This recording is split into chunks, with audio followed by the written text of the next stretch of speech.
I've tried to stop laughing. Our children know a lot. Bwana Yesu asifiwe. Yes. Mbeke gutwa dhahabu ngoi kanka Ntore chiguruwe chane ngoi kanka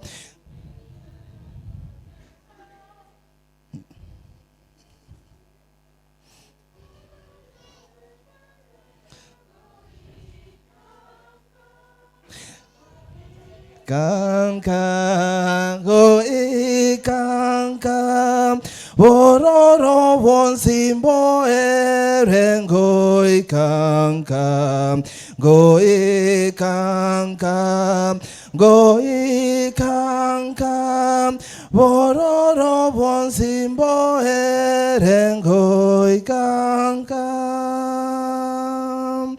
Mosunte bonsino etengoi kanka Mo eriondoro borabungoi kanka Borabu waigoro Bomore kenchera Bonda ebotambe Goi kanka Goi kanka Goi kanka Bororo wonsimbo erengoi kanka Goi kanka Goi kanka Goi kanka Ndoro wosyo motoriangoi kanka Ntero ya motoriango kanka Nintene nasare erio mosasime Mere botambe goi kanka Goi kanka Goi kanka Wororo wonsimbo erengoi kanka Goi kanka Goi kanka Wororo wonsimbo erengoi kanka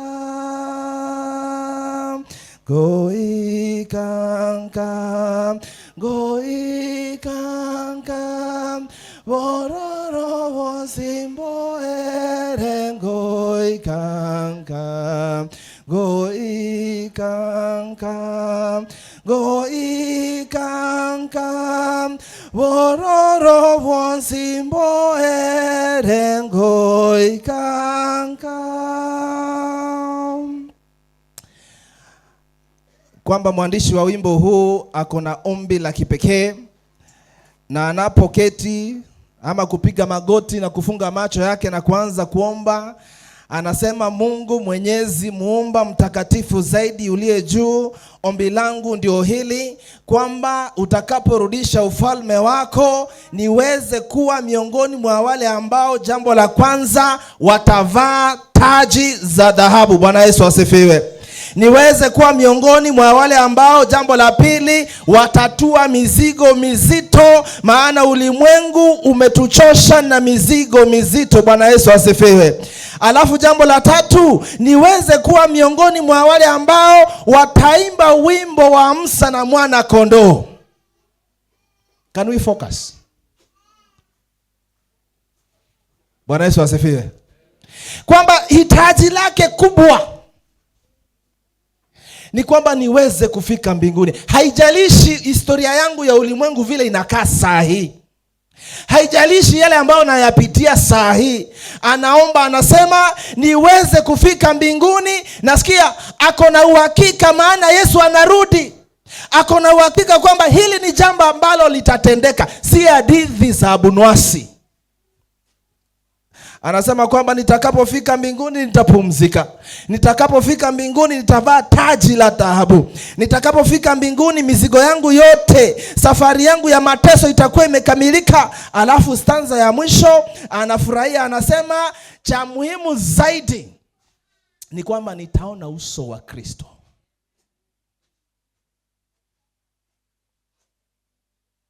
Bwana Yesu asifiwe.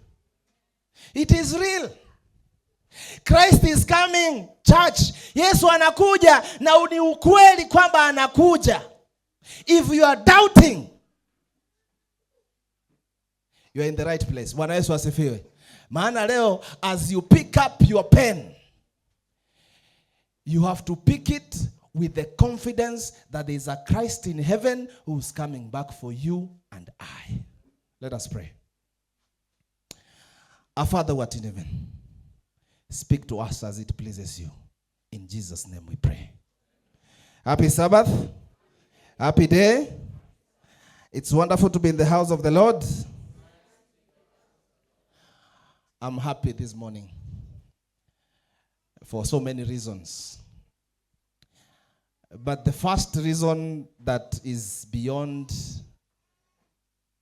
the confines of this church and beyond even the confines of this county of Nairobi is that as I stand in front of you to preach today, my own mother is also preaching at home. Yes, we were having a conversation yesterday, and I realized that God has been gracious to us. Receive her greetings. Now, before we start, I don't like to have so much in the introductory part, but allow me to do so because we are tuko katika nyakati za mwisho na mambo ni magumu. Our key text is in the book of Luke, chapter number 13, verse 8 and 9. And our topic before us is pick up the pen. We shall be on that journey together until the end. I hope our time is not far much spent. God wants to speak to us one more time.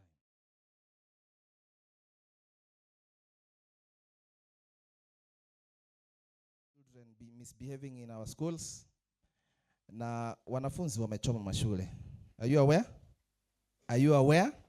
Yes. This is not part of my sermon, but I just want to mention it. Because we have spent the whole week. You know, there's a lot happening. Especially the past 2 weeks, especially this week, as we move on to the whole of this month, there is a World Cup somewhere. Bwana Yesu asifiwe. Yeah? There's a World Cup somewhere. And our children have gotten to that point to the extent that they are ready to even put their own colleagues to death. And we have been asking ourselves this question: why is it that we have gotten to this point? And a lot has been explained. Others are blaming the parents. Wengine wanasema social media. Wengine wanasema watoto wamedekezwa. I was in a forum where they were saying kiboko irudi shuleni. Na wengine walikuwa wanasema hapana, tutoe boarding school. But I want to stand before you and assure you that there's no one to blame. The entire system is crushed. Are you listening to me? Yeah. Wengine walikuwa wanasema hadi wazazi. Wazazi nyinyi ndio But when you look at it objectively, you realize that it starts from the parents, goes to the government, goes to the education system, goes all the way to the changing world. The entire system has a problem. For example, one of the major, you allow me to do this, one of the major reasons as to why our young people are becoming rebellious is because they cannot handle stress. That's a reality. Yes? Yeah. And how did we get to the point of them not being able to handle a stress? It's because the system has built them in such a way that they start handling and behaving as adults at a very young age. And when it is time now for them to make decisions, they are tired. By the adulting ni kazi ngumu sana. Growing and being a man of substance and a woman of substance in society, it's hard work. And we find that we collectively, collectively we have exposed our children from as early as grade 1 to adult type stresses. Mtoto anaamka 4, elder, kwenda shuleni. when I go to work, I find wengi kwa barabara. Giza hata jua haijafika. 4 kwenda shuleni. Na akishafika shuleni, shule inafaa iishe 4 jioni akienda games time. Lakini we have a system that says kuna preps ya jioni. So mtoto ana operate 8 to 5 as an adult. And not for 5 days a week. 7 days a week. Hadi weekend ambao mtoto anafaa kupumzika, a cool off some steam, bado ako shuleni 8 to 5. Na anafanya hivi not for only 1 year, but for an upward of more than 8 years. What do you think is happening to this child? Huh? Bwana Yesu asifiwe. What do you think is happening to this child? Yeah, you are right. Whatever is in your head, you are right. You are very right. That's how our system has failed us. But what does the Bible say? Number 1, do your work 4 days a week. Hiyo ni basics too. Do your work 4 days a week. And on the 7th day, do you think God needs that rest? Between us and God, who needs the rest? Us. Because our bodies are machines which have been programmed to contain as much as pressure as possible. When you get to the boiling point, it is time to call it quits. Breathe in, re-energize, and start afresh. Sasa ukiweka mtoto kwa subject kwa system kama hiyo, akiwa mkubwa ama hata si mkubwa peke yake, by the time they get to the adolescence, a lot is happening in their lives and their minds cannot take it anymore. Sasa akiamua kwenda kuchoma shule, we were talking to some of them where I work, and hakuna sababu. No student has a reason as to why walichoma dom. Ask them, they will tell you. Mwingine atasema mwalimu fulani anipendi.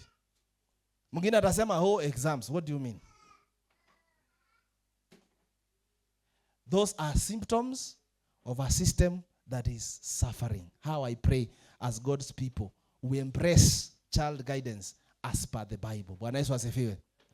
The world is looking for, the book of education by Ellen White anasema, the world is looking for men of integrity. At the same time as the world is looking for men and women of integrity, the same world has come up with systems of destroying that integrity. So our safest abode, our safest place to be in is in the Word of God, is in the church of God. Let us raise our children as per what the Bible is telling us. Na wakishakuwa wakubwa wakienda pale nje, wengine wanawashangaa, kwani nyinyi ni wa wapi? Why are you so different? Bwana Yesu asifiwe. Bwana Yesu asifiwe. Because I want to believe there is no child who has encountered Christ from a young age. There is no child who has encountered Christ from a middle age or wherever, at whatever age in life, ambaye anaweza kuwasha moto wa kuua watoto wenzake. Maana huyu ni mtoto ambaye anamuogopa nani? Mungu. Bwana Yesu asifiwe. Let us pray one more time. God in heaven, continue sustaining us. Speak to us as it pleases you. In Jesus' name we pray. The book of Luke, chapter number 13, verse 8 and 9. Inasema, and he answering said unto him, Lord, let it alone this year also, till I shall dig about it and dung it. And if it bear fruit, well, and if not, then after that thou shalt cut it down. Tumeanza sermon. Hiyo ingine ilikuwa tu for the benefit of our own. Now, Jesus is talking to the children of Israel. And when you get to verse 13, you start from the top. From verse 1 coming down. They are putting Christ to a test. And they are telling him, listen Christ. Kuna watu ambao waliuawa katika sinagogi na damu yao ikamwagika katika sinagogi. Je, walikuwa wenye dhambi kushinda wengine? Na Kristo anawajibu, anawaambia, vile walikufa si hoja. The point is not how they died, in as much as they died in a dreadful way. The point is, if you do not repent, you will also die in worse manner. Anaendelea. Allow me to take us through that. Verse 4, 13 verse 4. Anasema, haiko kwa program. 13 verse 4 anasema, "All those 18 upon whom the tower of Siloam fell and slew them, think ye that they were sinners above all men that dwelleth in Jerusalem?" Verse 5, "I tell you, never. But except ye repent, ye shall likewise perish." What is Jesus talking about? If you are very keen, you realize Yesu anazungumza juu ya toba, repentance. And he's telling them, stop pointing fingers and saying, we are better. Stop pointing fingers and saying, wale ambao si wa Adventista wa Sabato, vibuka ambavyo wanavipitia ni kwa sababu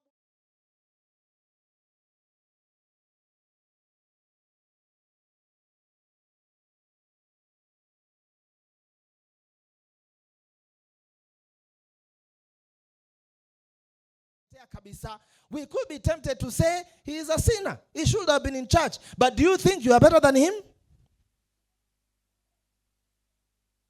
He continues and says, listen to this. There was an owner of a vineyard.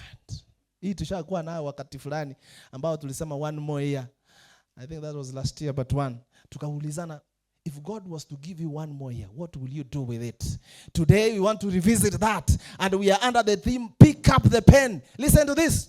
The parable of the vineyard and the servant of the vineyard does not have an ending. If you are very keen, you realize that Jesus tells the Israelites, ambao wanamsikiza, anawaambia, sikia, there was a man who had a vineyard na alipanda. Bwana Yesu asifiwe. Bwana Yesu asifiwe. Verse 6, he spoke also the parable. I hope you have your Bible with you. 13 verse 6. He spoke also this parable. A certain man had a fig tree planted in his vineyard, and he came and sought fruit thereon and found none. And when he came and found none, verse 7, then said he unto the dresser of the vineyard. We have two characters, the owner and the dresser. And he came and sought fruit and found none, and said he unto the dresser of the vineyard, behold, these 3 years. How many? How many? These 3 years, I have come seeking fruit on this fig tree and found none. Cut it down. Why cumbereth it the ground? Why? Why should this tree continue surviving? Because 3 years now, I have no fruit from it. Kata hiyo kitu. Mbona itusumbue? But the dresser is saying, no, yeah, let us give it one more year. And through this year, I will do everything possible. Next slide. I will do everything possible. Just that. Next slide. I'll do everything possible to make sure that I've provided the right circumstances for the tree, so that it can provide fruit at the end of that 1 year. I want to say, at the end of 1 year, if there's no fruit, then we shall cut it down. That is verse 9. Now I want you to travel with me to verse 10. Jesus is, verse 10, mwandishi Luka anaendelea anasema, and he was teaching on the synagogue on the Sabbath. And behold, there was a woman. Are we still talking about the tree? No. How did the story end? Nani anajua venye story iliisha? After 1 year, what happened? Shikilia hapo. We come back there. There, the tree's history was barren as far as we are concerned. Hiyo ni mti ambao hauna matunda kabisa. But the future was not yet decided. And by the end of that parable, we still do not know the future. I was a very good student of literature. Very good. Nisiwaambie nilipata ngapi English. Bwana Yesu asifiwe na Kiswahili. Bwana Yesu asifiwe. Nilikuwa nasikia tunaenda kufanya set piece, nafurahi. Hiyo siku yani I'm in the top of my spirits. Lakini tukisikia maths nakasirika. And in literature, there is something known as suspense. Wakati mwandishi anatupatia flow of events, exciting events, action packed events, na tunafuata hapa katikati, akifika mahali aseme pause, tunasema hapana, next page, we want to know what happened. Na wengine wenu ambao mna watch madrama kwa TV, Bwana Yesu asifiwe, tunazidi kuombeana. And there are times when you are following. When I was growing up, that was in 2000 and I think 2 or 3. KBC ndio ilikuwa TV pekee, and they had a soap opera ilikuwa inaitwa The Promise.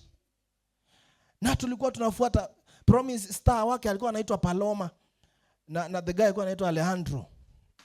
Na tulikuwa tunafuata, tunasema they were couples, story inaenda, wanafaa kuoana, lakini hapa katikati before waoane kuna mambo mingi, mara kuna mali, mara kuna urithi, mara kuna ex-boyfriend amerudi. Sasa tunafuata, tunasema harusi itafanyika lini? And we follow it for a whole year. Alafu katika episode moja kama inaendelea, unapata KBC wanakata katikati, wanaweka advert. Sema hebu malizeni advert haraka before tuende kulala, tunataka kujua wamefanya nini. Suspense. And the story of the fig tree and the dresser and the owner of the vineyard leaves us at a suspense moment. We don't know what happened next. Wakati tunafanya set book shuleni, mwalimu alikuwa anakuja. Sisi tulifanya set book inaitwa The River Between. Yes? Wale ambao sasa mshaanza kujua miaka yangu mahali iko. Tulifanya kidogo kwa River Between. Alafu mwalimu alikuwa anakuja, darasa tuko watu 72, anapea kila mtu anasoma paragraph by paragraph. Na tukisoma kutoka pale tunaenda katikati, unapata there is a slow mwenye anasoma polepole. Alikuwa anatukasirisha. Sema bwana, tunataka kujua Waiyaki ameenda wapi? Na Nyambura na those who remember. Anasoma alafu anafika katikati where there is action. Mwalimu anasema pause. Lesson imeishia hapo. Tunakasirika.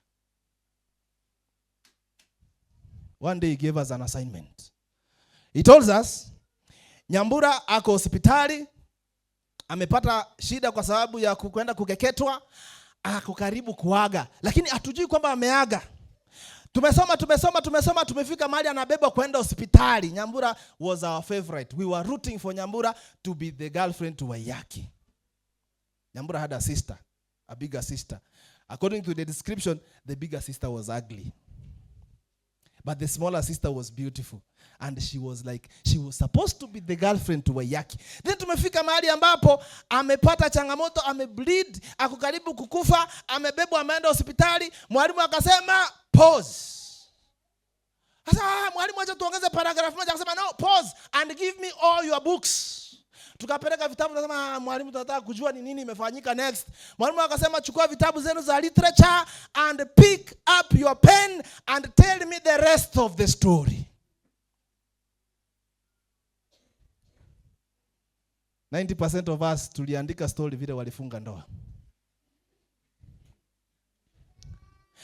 After 1 week mwalimu akirejesha vitabu, kumbe wa Mutoni alikufa. Listen to this. After 1 year, the tree will be cut down. Mwaka unaanza, we have no information about the tree. Na Yesu amemalizia hapo. It is our business to pick up the pen and finish the story. Is there going to be fruit? Yes or? Next slide. Ellen White in Manuscripts, page 150. That's the edition year 1899. The owner accepts the dresser's plea.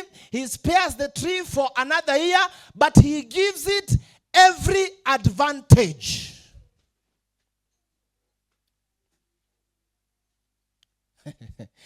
It is to receive the most careful cultivation.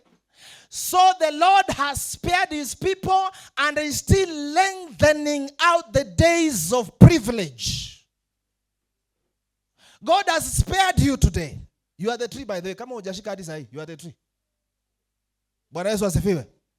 You are the tree. And you have been given every advantage. Ellen White says that. Na anaendelea kusema kwamba the lengthening of your days of privilege. Mungu anaendelea kukuongezea the privilege of being alive. Mungu anaendelea kukuongezea the privilege of enjoying his blessings. Mungu anaendelea kukuongezea the privilege of even listening to a sermon like this.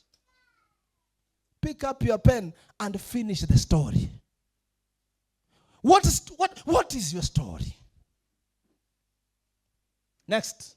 Ngoja. That was the Review and Heralds. What is in the manuscripts? The words, let it alone this year also, express the mercy of God. Bwana Yesu asifiwe.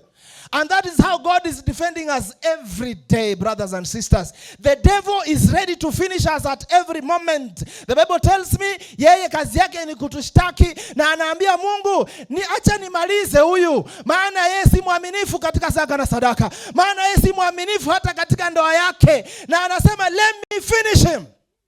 And God has the expression of mercy, anasema leave him alone. I know what he's going through. Leave him alone. Bwana Yesu asifiwe. Yes, anaweza kuwa kwa kanisani lakini bado anang'ang'ana na ulevi. That does not mean kwamba hawezi kupewa one more year. Christ anasimama anaambia shetani, leave him alone. Anaweza kuwa hata ameoa wanawake hata 3 4, brothers and sisters. There are situations like that. Mzee anaingia kanisani na hadithi yake inajulikana mtaa kwamba akona mke mtaa A, akona mke mtaa B, lakini shetani ako tayari anasema huyu ako katika uzinzi, na sheria yako inasema do not commit adultery. Let me finish him. Mungu anasema you are not aware. Leave him alone. What is it that makes God defend you? Ni nini hii ambao Mungu anakutetea kwayo? Kwa sababu if not for the mercies, tungekuwa tumeharibiwa kitambo. But because of his mercy and because he sees hope in your nonsense.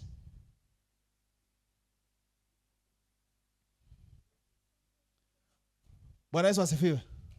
Ni wangapi wanaendesha gari wakiwa walevi na wanakufa wao na familia zao on the spot? Ni wangapi wanaendesha gari wakiwa walevi? The mercy of God is extending privilege, na some reason hiyo gari inafika nyumbani bila hata scratch. You think you are driving?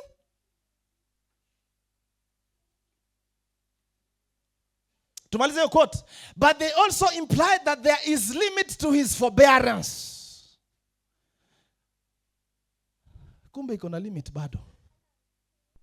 Yesterday, wale ambao tulikuwa hapa, we were looking at Samson. Na tukagundua kwamba there are 4 things that Samson was playing around with. Being a Nazarite, he had 4 vows. Vow number 1, you shall not take any wine or any unclean thing. Vow number 2, you shall not shave your hair at whatever cost.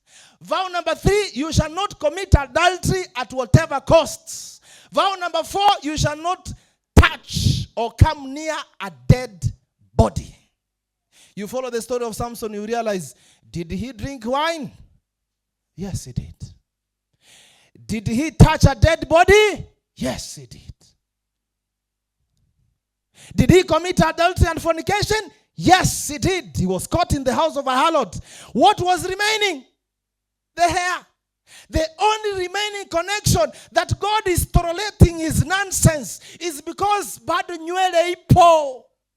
Na wakati nywele litolewa, the connection disappeared. The reason as to why God is still forbearing with you, and the day is coming when he will stop, is because there is a minor thing. And brothers and sisters, that minor thing can be prayers of your parents. That is the only thing that is making God listen to you this afternoon. Brothers and sisters, the fact that you walk into this every Sabbath, it could be the only thing that is making God shout before the devil and tell him, leave him alone. Next. We go to the book of next. Because of time, allow me to rush. In the book of Mark, chapter 5, verse 15. I'll read verses number 15 and verses number 19 and 20. From the wall, you can also follow there. Inasema hivi. And they came to Jesus and see him that was possessed with the devil and had a legion sitting and clothed in his right mind. And they were afraid. Verse 19. Howbeit Jesus suffered him not, but said unto him, Go home to thy friends and tell them. Tell them was supposed to be in red.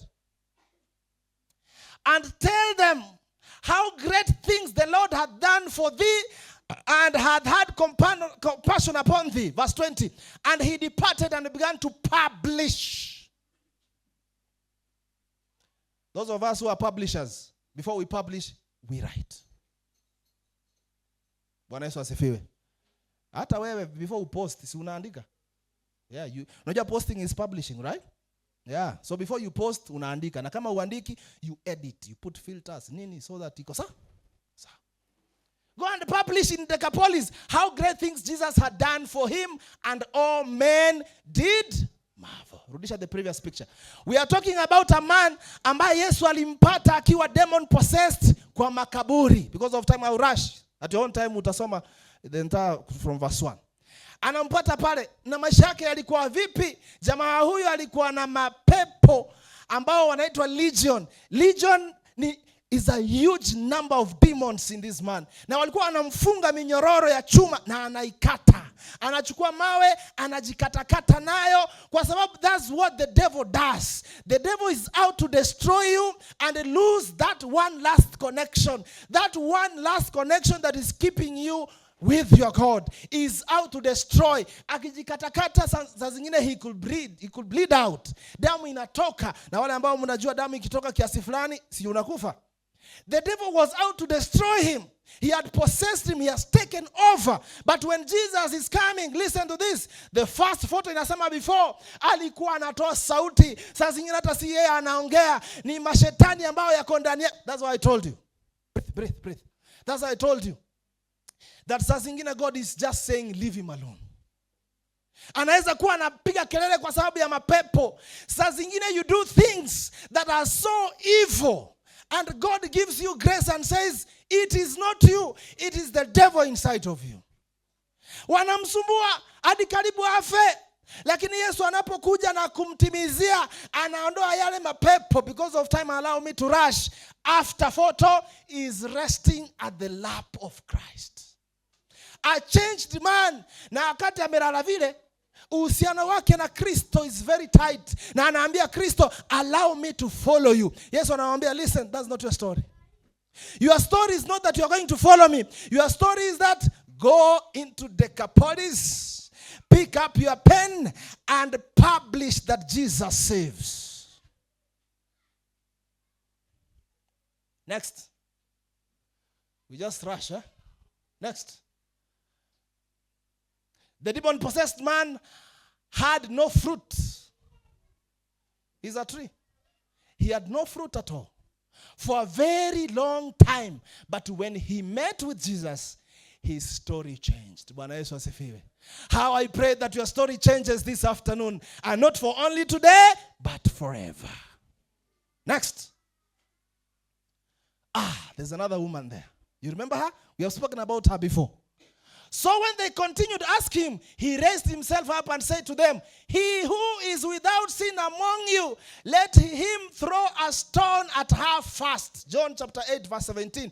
Jesus is condemning those who accuse you, brothers and sisters. It does not matter what you go through.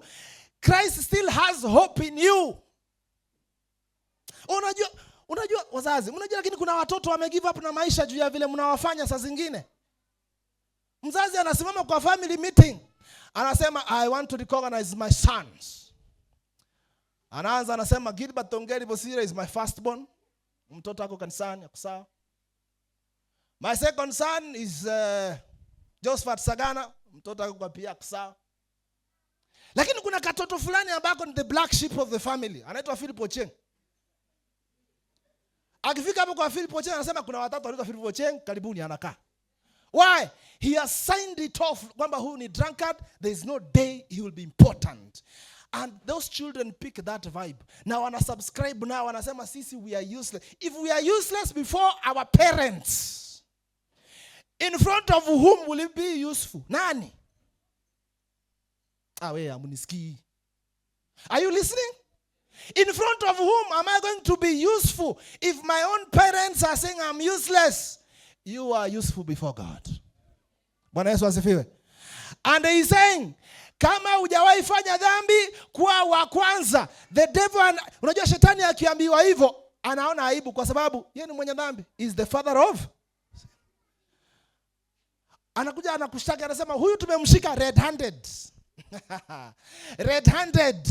His private life has been exposed. There's a time I think we spoke here about private life. Kuna watu ambao wako na private life yenye ukijaribu kuingililia anaweza kupiga vita vibaya sana. Tuongee juu ya mambo mengine lakini tusiongee juu ya my private life. Na private life yake ina evolve nini? Things that we cannot speak about. Na shetani anakutega, anakutayarisha in your private life, anakusetia mtego in your private life. Unafikiria uko private, kumbe leo hii amekuweka katikati ya soko ya discovery. Watu wanapita, hadithi yako ndio inatangazwa kwamba alishikwa, alipatikana, na shetani anafurahia, anatayarisha vijana wa pikipiki, chukueni taya, chukueni mafuta, huyu tunachoma. Na Yesu anashuka anasema, if you have not done any sin, be the first one. Kwa hiyo umati wote, who do you think atatoroka wa kwanza? The devil will be the first one to run away. Why? He's the oldest sinner we know. Bwana Yesu asifiwe. Hawa walitoroka kwa Biblia inasema starting from the oldest to the devil will be the first one to run away. Na akiwa wa kwanza kutoroka, influence yake kwa wale watu inaisha. Wale watu wanaanza kusema, by the way, chatu achana na wewe bana, acha mimi hiyo inihusu. That is the mercy of God. And then what happens after that? Pale kwa soko hata walikuwa wamekutoa nguo. Pale kwa soko hata uone kwa sababu umefura namna hii. Mungu anatuma neema yake. Mama mmoja anatokea anakupatia dileso, anakupanguza, anakupeleka hata hospitali. And at that moment, the angels in heaven are shouting, give him the pen. He needs to write a new story. Apewe kalamu tafadhali. Next. Christ had not openly exposed their sin, but he had given them a view of their own characters. And they felt that they were in the presence of one who knew all things. They felt that it was, if they remained, their secrets would be laid open before the multitudes. And they were glad to escape. There's a lot there, but you allow me to skip. Next.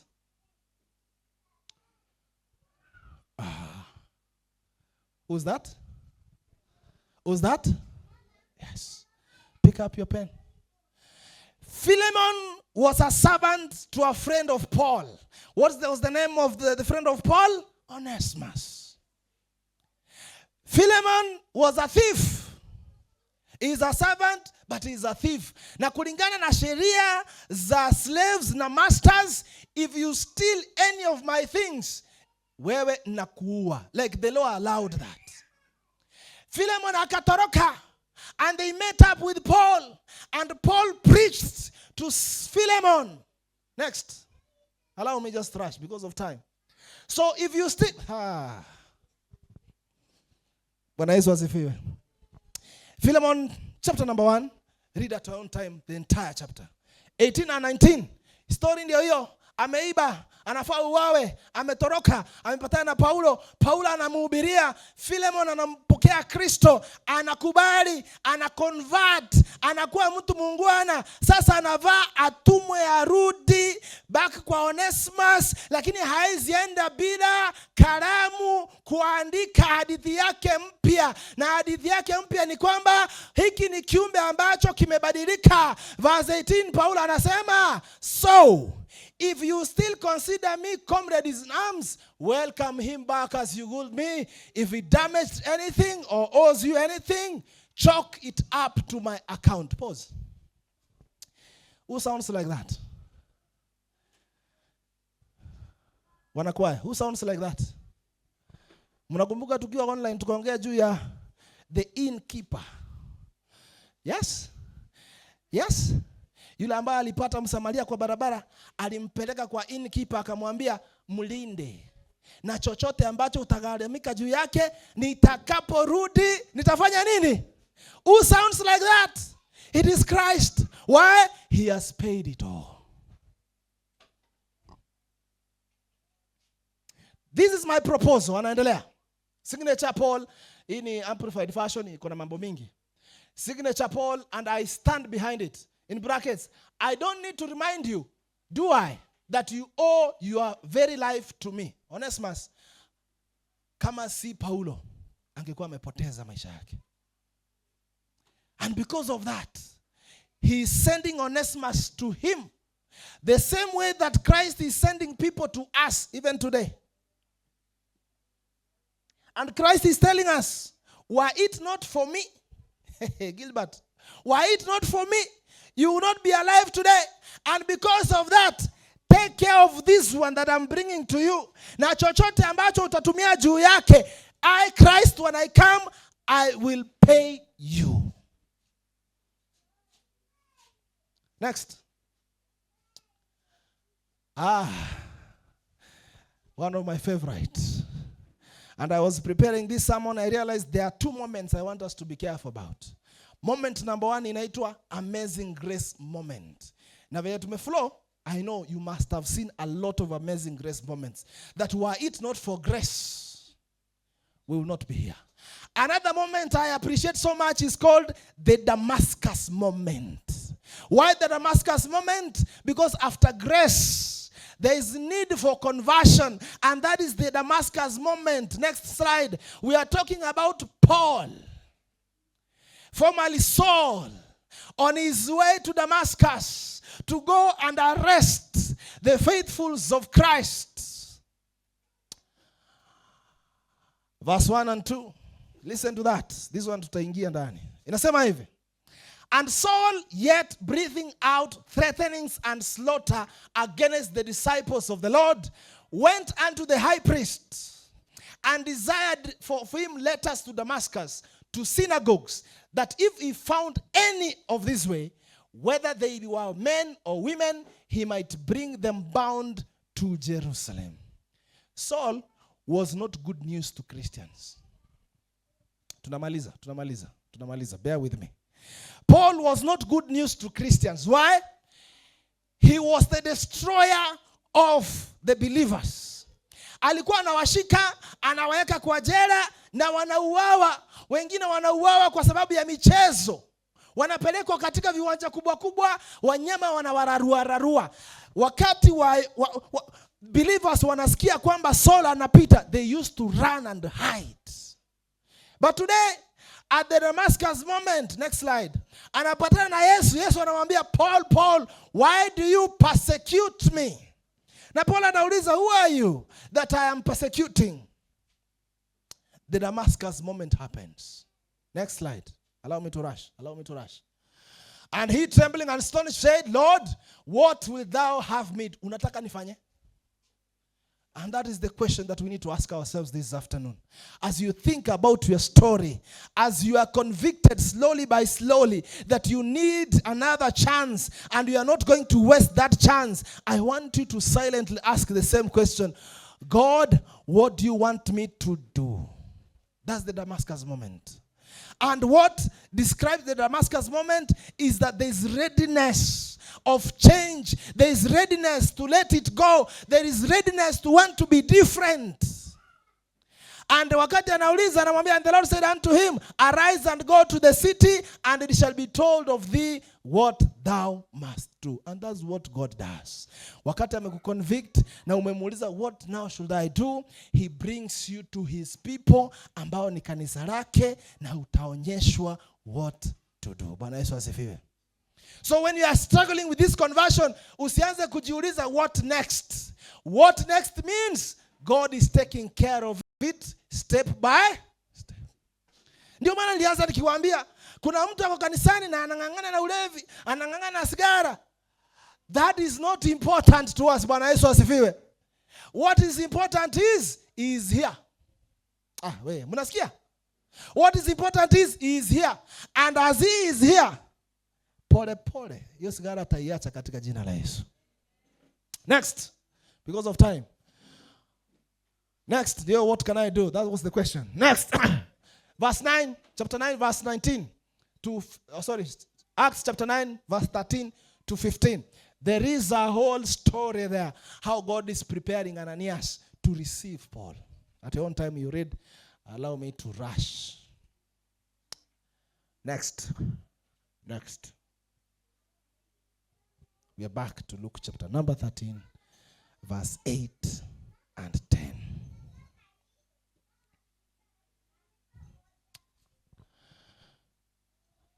Pick up your pen. Bwana Yesu asifiwe. Mnaniangalia, pick up your pen. Just pick up your pen. If you have a pen, pick it up. Hey, pick up your pen. If you have a pen, pick it up. And if you do not have a pen, chukua simu yako, fungua kwa notes. There's a notepad there. Fungua. Listen to this. We are rereading this. Luke chapter 13 verse 8. Now we are moving all the way to verse 10. Anasema, and answering said unto him, Lord, let it alone this year till I shall dig about it and dung it. Now, the dresser is Jesus Christ. The owner of the vineyard is God.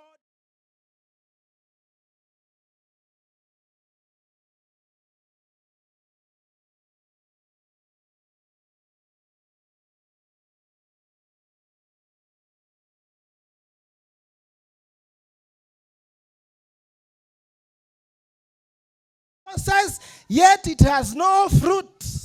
And Jesus takes time to have a discussion with God, and he tells God, I died for him the same way I died for Paul. I died for him the same way I died for the adulterous woman. I died for him the same way any terrible sinner in the past has been saved. Give him one more year. And all through this year, I, Christ, I will dung it. Dung it, wale ambao kuna transition zenu inasema, I will give it manure. And now Christ is also giving an ultimatum, because him and the Father are one.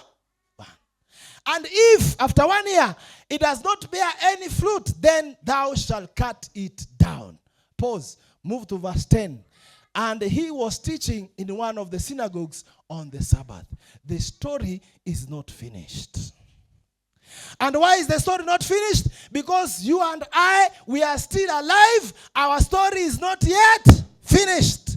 The pen I've asked you to pick up, I want you to write the next chapter of your life as a saved son and daughter in Christ.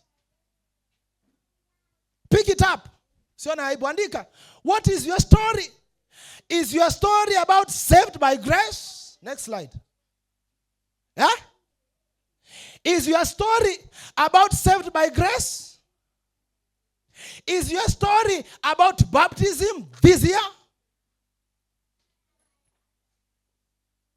What is your story? Chukua hiyo karatasi, andika. Usikubali mwingine aone. Ni wewe tu. I'm talking to you. I'm talking to you, brothers and sisters. Tulianza tukisema the coming of Christ is real. In the afternoon, we have a wonderful panel that will take us through our future in Revelation. That will show us that the coming of Christ is real. Pick up your pen now and write your new story. Listen to me. Hizi chapters zingine tushapita. Nobody has a question about the other chapters. Hiyo climax ambayo tuko sahihi kwamba alikuwa mwizi, and heaven has stopped everything waiting for you to see what you are writing. There is suspense in heaven. Kwa sababu so far vile tumekuja, wewe ni mkora. So far vile tumekuja, wewe ni mwongo. So far vile tumekuja, wewe si mwaminifu. So far vile tumekuja, wewe ni mlevi. Wewe ni mchawi. Wewe ni mwenye dhambi hatari. And as you pick your pen, you have a blank page in front of you and so many others, depending on how many years you are going to be alive. What is your story? Simama juu. Let us stand up. What is your story? What are you writing in that paper? As you pick up your pen, sijui kama mnanisikia wanamuihoko. A time has come when we need to focus and focus on Christ and Christ alone. We are tired of non-issues. We are tired of things that are distracting us. Watu wengine wanakuja, kuna mtu nilisikia anasema mimi siendi kanisa kwa sababu sina nguo mpya. Non-issues. Mwingine anasema yule alinisengenya, yule alisema hiyo kanisa nimewaachia. Non-issues. Kwa yalo. Mwingine anasema siwezi enda kwa sababu kanisani hakuna nyimbo za kwaya, hakuna uimbaji. Mara kwaya imefanya, wala kwaya haijafanya. Wala elders wamefanya, elders hawajafanya. Vijana wamefanya. By the way, listen to me. A time has come for us to focus on Christ and Christ alone. Elders, allow me to say this with all my due respect. Even this pulpit, a time has come, ijawe na present truth. Bwana Yesu asifiwe. A time has come, and that time is now. That time is now. Elders, these people have picked their pens. They are ready to write their new story. What we can do as a church is to facilitate them at whatever cost, because Christ has assured us, whatever you spend on them, I will pay you when I come back. And if you are listening to me, and that is your prayer, na umeandika hiyo karatasi, just move forward. Don't worry about anything. Next slide. Pick up your pen. My name is Gilbert Ongeri. This is my church. Pick up the pen. Na kama umeandika anything, hata kama ulianza tu kaeka kadot, God knows the cry that is in your heart. Just come. Just come. Just come. We are just vessels. The best we can do is to provide the environment for you to meet your Christ. The best that we can do is to trigger your mind to think about Christ. We are not in a position to condemn. We are not in a position to cast aspersions and say, you are fine. Hata vile mnakuja hivi, acha niwaambie ukweli. Kuna watu wanawaangalia wanasema hata ule anaenda kwa nini? Let me tell you, they don't matter. You and your God, ndio you matter. Just come. Maybe umeandika pale ukasema my last thread. Kitu ya mwisho ambayo imekushikanisha na Mungu ni maombi ya wazazi wako. Kitu ya mwisho ambayo labda imekushikanisha na Mungu ni ile kazi ambayo alikupatia. Siku utafutwa kazi, wewe na kanisa bye bye. Labda umeandika ukasema kile ambacho kimeniunganisha na Mungu ni uimbaji tu. Siku ambayo kanisa itasimama iseme kwaya hii imekuwa suspended, mimi na Mungu we are done. Write a new story and say, whether it is raining or not, whether it is night or day, whether it is hungry or full, I will follow my Christ wherever he goes. Bwana Yesu asifiwe. Whether there is a choir or not, whether there is a church building ambayo inajengwa pale or not, whether there are events or not, whether I will follow my Christ. Have your priorities right. Jana tuliangalia Samson, tukapata Samson priorities zake zilikuwa upside down. He was to be the deliverer of Israel, lakini priority yake ilikuwa kwa wanawake. Mahali ambapo wanawake wako atafanya acts of delivery. Are you listening? Church, are you listening? Mahali wanawake aliua wanaume wangapi akitumia mfupa wa punda? 1,000. Na kwa nini aliwaua? Kwa sababu alikosewa na mwanamke wake. Alibeba gate kubwa. Kwa nini? Alipatikana na mwanamke. That for Samson to be delivery of Israel, a woman has to be involved. And there are young people in this church that I'm talking to, ambao for them to be here hata saa hii ni kwa sababu kuna kademu amekuja kuona. My brother, write a different story. Write a different story. Mungu ananiambia kuna mmoja amebaki na ananisikia. And trust you me, I'm in your shoe. There's one person that is remaining and God is watching you. And I want to agree that I know what you are going through. I'm in your shoe. And maybe you are waiting for me to say one more thing that will reach you and bring you. And right now I'm praying and telling God, God, give me that one thing so that I can say it in the akuje. Please come.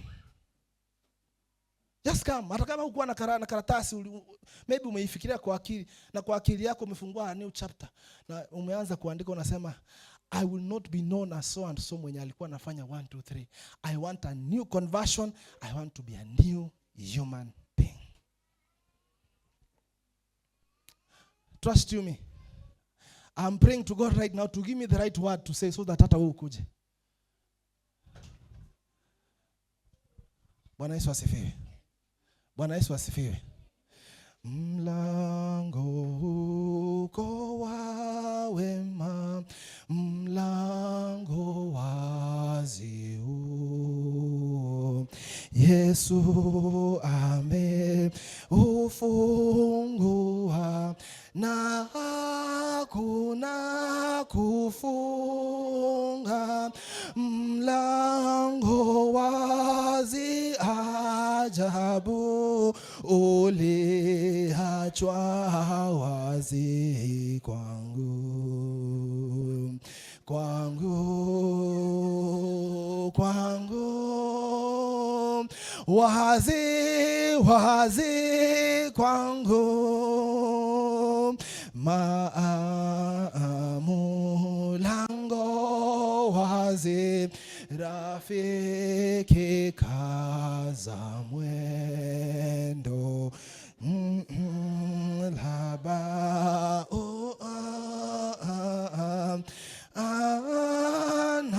anaya upendo. Mlango wazi ajabu uliachwa wazi kwangu, kwangu, kwangu, wazi, wazi. God is defending you one more time. And right now, there's a serious discussion because the great controversy is real. There's a serious argument. The devil is pushing your case. The devil is pointing fingers and saying, huyu ni wangu, huyu ni wangu, huyu ni wangu. Mahali alikuwa jana hata wewe uliona, vile anaishi hata wewe unajua. Huyu hakuna mahali anaenda. And God is in the business of saying, leave him alone. Wengine wamekaa vikao wakaanza kusema, hawa ni wasichana wetu. Lakini, by the way, allow me to say this very carefully, not to offend anyone. Hawa wasichana wetu wameoza tumbo kwa sababu wametoa mimba nyingi. Na shetani anachukua ripoti hiyo anaipeleka mbele ya Mungu. Anamwambia kwamba hata watu wale ambao wanaitwa wako walisema kwamba huyu, they are co-accusers with the devil. They are picking up all that nonsense and bringing it before the throne of mercy and saying kwamba ametoa mimba nyingi, tumbo yake hadi imeoza. I want to assure you, my sister, God is fighting for you and saying, leave him alone. Wengine wameambiwa wewe umezaa nje ya ndoa, wewe unatuambia nini? Na shetani anachukua ripoti hiyo anaipeleka mpaka wanaleta huyo mtoto, anasema ndio huyu mtoto ni mibaraka kutoka kwake Mwenyezi Mungu. Na Kristo anasema leave him alone. Leave them alone, they are mine.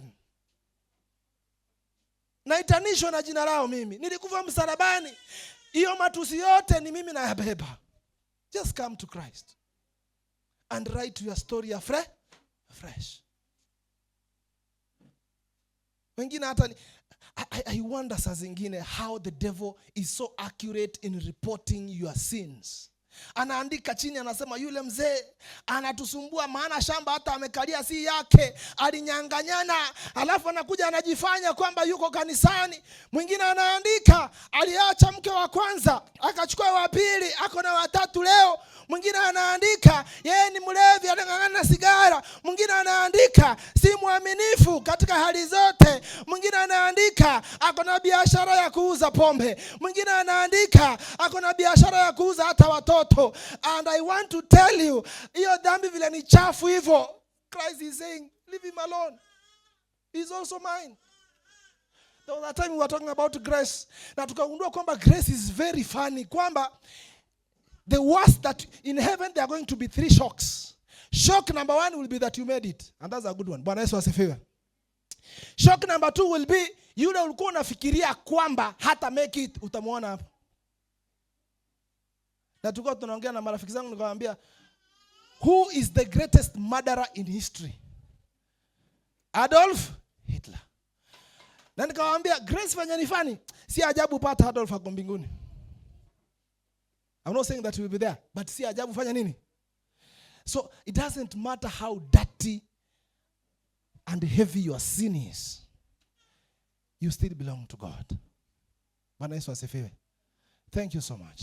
Thank you so much. Thank you so much. Thank you so much. So I want to give this opportunity.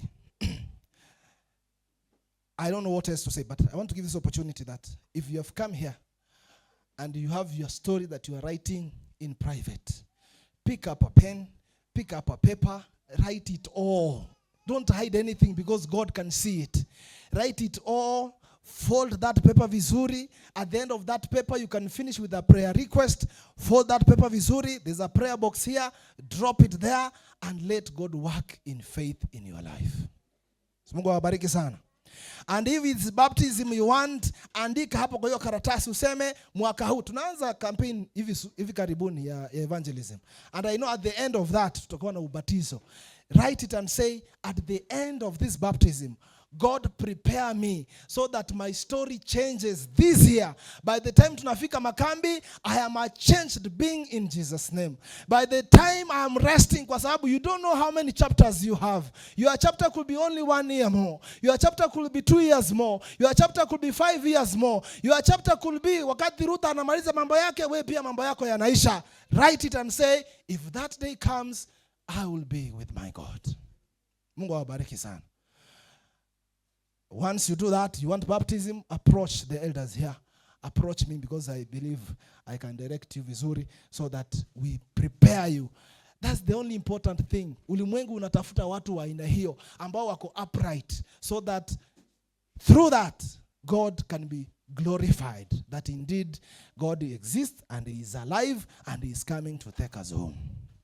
Let us pray. Mtakatifu, mtakatifu Mungu wetu.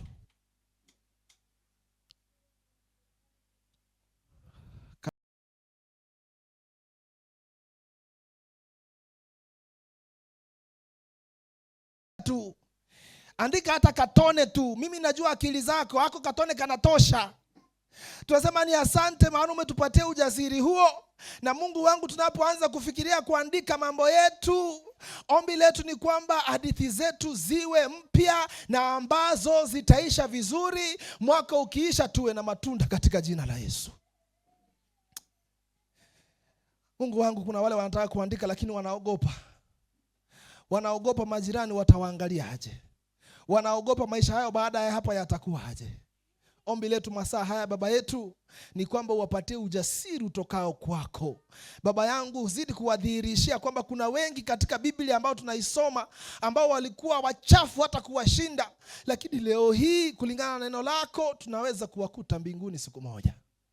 Na kwa sababu hiyo Baba yetu, wapatie ujasiri, waambie andika tu, andika chochote, kwa sababu kuokolewa kwa neema ni muujiza ambao wewe mwenyewe unaelewa. Baba yangu, wakumbuke hawa ambao wamekuja hapa mbele. Kila mmoja akona sababu zake. Baba yangu, kwa njia ya kipekee tembea katika maisha yao. Tazama kile ambacho wamekiandika katika mioyo yao, na uwasafishe kutumia damu ya Kristo Mungu wetu, na uwaumbe upya mara nyingine katika jina la Yesu.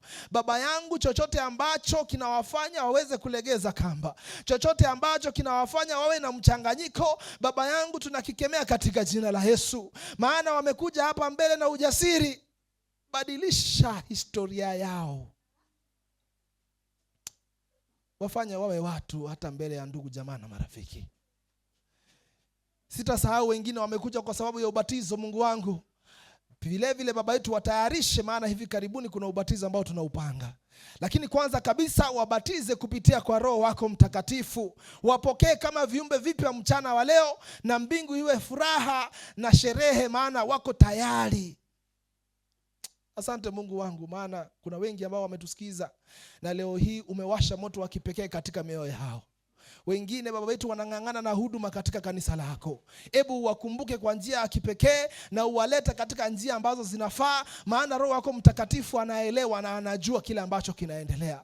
Wengine wanalia kwa sababu ya familia zao. Wanataka familia hizo waandike kitabu kipya. Baba yangu, tua katika familia hizo katika jina la Yesu. Iwapo ni upendo umekufa miongoni wa wachumba, iwapo ni upendo umekufa miongoni mwa wazazi na watoto, baba yangu waunganishe katika upendo wa agape. Uleta amani ya kipekee katika familia za watoto wako.